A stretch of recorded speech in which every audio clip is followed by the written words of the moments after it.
Hello everyone, I'm Tuco. Welcome back to another episode of the LTR Structures Reforged series. Today we're going to be taking a look at the Rohirrm Fortress. Here behind me is my nicely and newly reforged edition. Then over to my right we have the current version. Now, this fortress is much bigger than the original, as you can see. It's probably twice its size. Well, I mean, maybe not that big, but definitely much bigger than the original.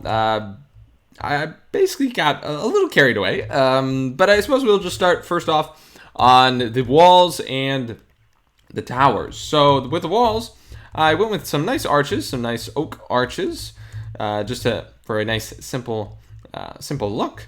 We have some detailing here with the stairs, as well as some nice walls on top of here. We also have a stair block sticking out on each of these poles, I suppose. With some torches just to light up the area, make it a little bit brighter when night does come. Also, I was going to use initially Rohirrm brick for the base here, but I decided against it because it didn't look right. It didn't look right with the oak and the spruce that I'm using here. So I just decided to go with the normal, ordinary cobblestone block. And honestly, it turned out pretty nicely. And the cobblestone is the base for all the structures in this build today.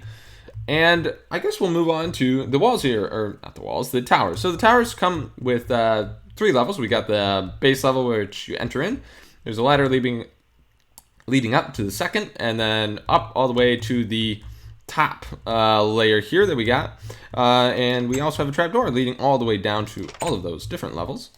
And here, of course, we can get a wonderful view of the surrounding lands and very, very defensible position. Now, what isn't a very defensible position, of course, is this here. You can just hide under it. But I mean, I guess it is spider-proof. I mean, it's spider-proof.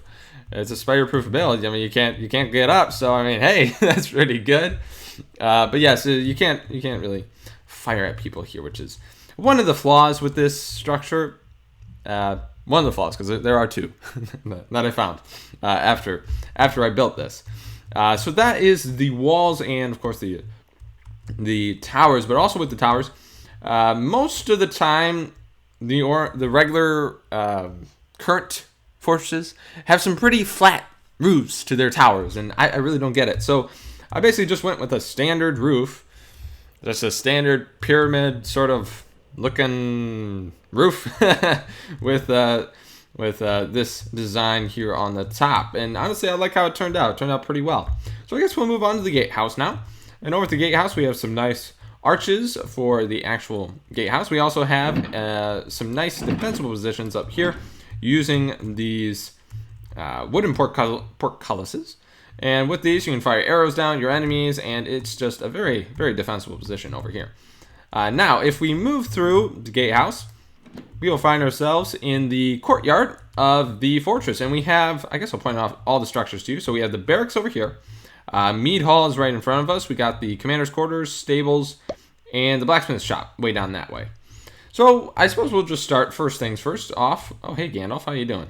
We'll start first things first with this barracks here. So here at the barracks, if Gandalf will let me in, if we come inside here, we will find ourselves face to face with a nice looking furnace for all the warmth of the actual soldiers in here. We have some nice bunk beds as well as chests, and of course the Rohirrm banner, as well as some armors for all of the soldiers. Now, I don't have an armory for this fortress, which I kind of regret, and honestly I forgot building it, but I think they'd be all right. You know, they got the blacksmith shop. He can store some stuff for them, you know, all kinds of armors and weapons. But over here across the street, we have the mead hall. And over here in the mead hall, ooh, man, that burnt out. I think the fireplace is too close to all the wood. That's definitely a flaw. Okay, there's 2 flaws. Yeah, that wasn't supposed to happen. But, well, I guess they're going to have to patch up their roofs.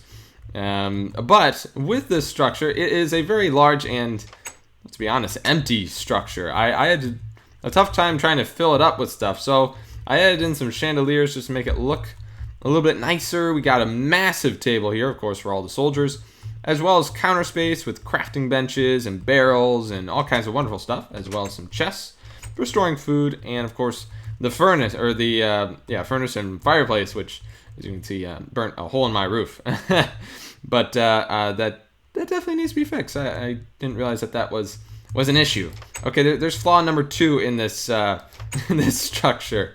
But however, we do have some nice, some nice ledges here for some cover against rain and whatnot, as well as with these roofs. I guess I'll show you now the third flaw that I found after designing this, and that would be building this in odds. Now, I always say it's a very good idea to build in odds because odds are they're easy to work with. Evens are a little more tough.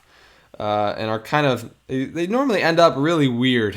So I usually avoid building in evens and tend towards odds.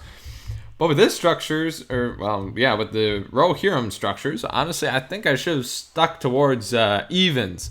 And the reason for that is because you can get a nicer cross of these, I guess you'd call them, I don't know, these stair blocks. You can get a better cross, and it'll look a lot nicer than this ugly thing. But those are the 3 flaws that I found with this structure after designing it. But over here we have the stables, and with the stables we got 3 stables, as you can see.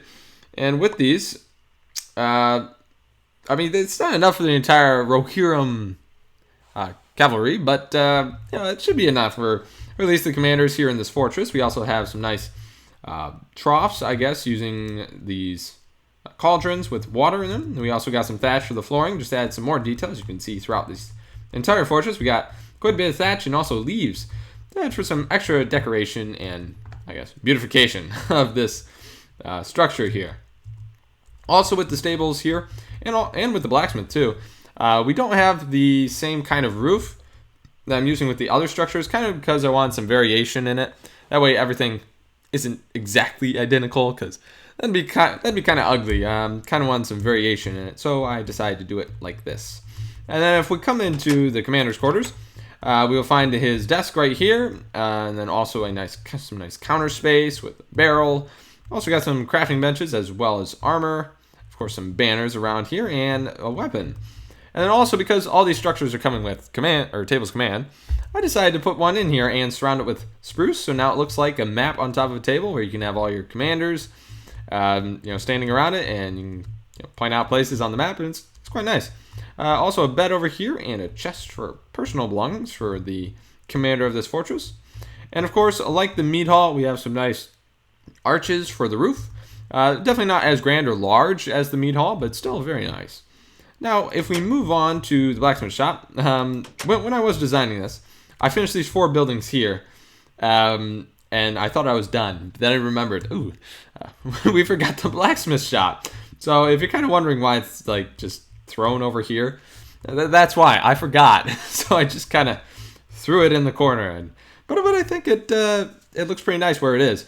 We have some armors here. Furnace alloy forge for some reason is not facing the right direction. But we do have some crafting benches by Gandalf, and some cauldron, or a nice cauldron here, as well as an anvil for all smithing needs. We also have some nice hay here for the horses, of course, and their stables, as well as, of course, entrances to all of the towers are on these little side alleys, I suppose. And also another way that you can get onto the walls, and of course onto the gatehouse, is these towers here. You can climb all the way up to the top, and you're already here at the gatehouse, ready to defend the fortress. Now, also with the gatehouse, usually I have the gatehouse in line with all the other towers and whatnot with most fortresses, but with this one I decided to pull it out because it would just be really flat if it was just like that. So I decided to pull it out and give it some depth, and I think it turned out quite nicely. We got all the chimneys in my typical fashion with all of these, and honestly, I think this structure turned out really well. It is on the bigger side, but then again, Rohan is one of the more powerful factions in Middle Earth, and therefore, I guess they probably got some more, coin to spend on a larger, nicer fortress than most other factions, especially like the Dunlandings, Dundane, and the rest of them. So honestly, I think it turned out very nicely. Anyway, I hope you guys enjoyed this episode. If you did, please be sure to hit that like button. As always, I'm Tuco. God bless, and I'll see you guys next time.